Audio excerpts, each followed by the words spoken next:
Shalom, selamat pagi saudaraku. Renungan Suara Kebenaran 28 Februari 2024 dengan tema Masih Punya Waktu. Kalau kita sudah masuk di dalam hadirat Tuhan, semua kelelahan kita menguap saudaraku. Kita harus membiasakan diri seakan-akan besok Tuhan Yesus akan datang. Seakan-akan bukan berarti kita percaya atau memastikan bahwa Tuhan Yesus akan datang besok. Bisa Tuhan Yesus datang, atau bisa kita yang meninggal dunia yang menghampiri Dia. Salah satu yang membuat kita tidak sungguh-sungguh hidup suci adalah ketika kita merasa, aku masih punya waktu untuk berubah. Memang benar bahwa perubahan itu proses dan perlu waktu. Tuhan juga memberitahukan kepada kita bahwa proses itu tidak bisa kita hindari dalam perjalanan waktu. Namun kita harus beranggapan seakan-akan sudah tidak ada waktu lagi untuk persiapan saudaraku. Coba kita perhatikan siswa atau mahasiswa yang berprestasi. Mereka jarang menunda pekerjaan. Bisa saja 1-2 kali, tetapi hampir-hampir tidak pernah. Seakan-akan dia tidak punya waktu untuk menyelesaikan tugas.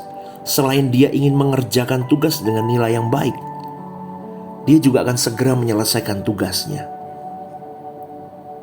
Kalau membiasakan diri demikian, maka siswa atau mahasiswa itu akan merasa tidak tenang kalau belum selesai tugasnya.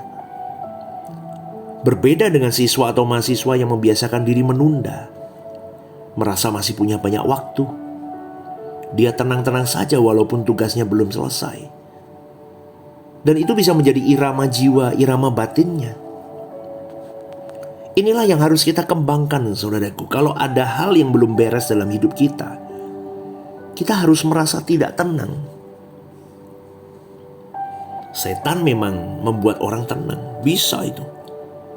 Dia bisa berkata, nantilah, kau pasti berubah kok. Nanti sajalah. Kau masih berproses, bisa. Semua butuh waktu. Setan bisa berkata begitu dalam hati kita. Kita tentu setuju bahwa perubahan melewati proses dalam perjalanan waktu, saudaraku. Tetapi kita harus berpikir seakan-akan tidak akan ada waktu lagi. Deadline-nya sudah selesai. Sudah mendekati. Jadi apa yang bisa kita selesaikan, kita selesaikan segera. Ini kabar baiknya, semua bisa diselesaikan. Misalnya kelemahan kita adalah pemarah. Apakah bisa diselesaikan? Bisa, saudaraku. Kemarahan yang telah kita lakukan, kita akui kesalahannya. Itu selesai. Namun jangan juga bermaksud nanti marah lagi, lalu dengan mudah minta ampun lagi. Apapun kesalahan kita bisa selesaikan. Jadi jangan pernah berpikir masih ada waktu, saudaraku. Kadang-kadang kita bargaining dengan Tuhan. Tuhan yang satu ini aku belum bisa meninggalkannya. Nanti dulu ya Tuhan ini dan itu. Aduh saudaraku, kesenangan yang masih kau simpan itu segeralah selesaikan. Mungkin kau tidak mengucapkan, tapi dalam hatimu kau mengatakan itu, nanti dulu ya Tuhan, ampuni aku. Maklumilah Tuhan. Sejatinya hal itu bisa menjadi sumber bencana kita. Ditambah lagi dengan prinsip, manusia kan memang penuh dengan kelemahan dan kekurangan. Yang lebih rusak lagi saudaraku, ada doktrin yang mengajarkan begini, kita diselamatkan bukan karena perbuatan baik. Waduh saudaraku, mengerikan. Itu doktrin yang merusak kekristenan. Memang keselamatan bukan karena perbuatan baik, tetapi kita tidak boleh berbuat jahat lagi sejak kita menerima anugerah keselamatan. Tidak boleh, itu sumber bencana saudaraku. Setan mau membunuh kita dari segala aspek. Maka kita berseru, pegang tanganku, lindungi aku Tuhan, dari kuasa gelap apapun. Tuhan yang tentu melampaui kekuatanku, Tuhan, tolong lindungi aku dari diriku sendiri, Tuhan, tolong aku. Ingat saudaraku, Kengerian yang paling mengerikan adalah diri kita sendiri. Itu musuh dalam selimut.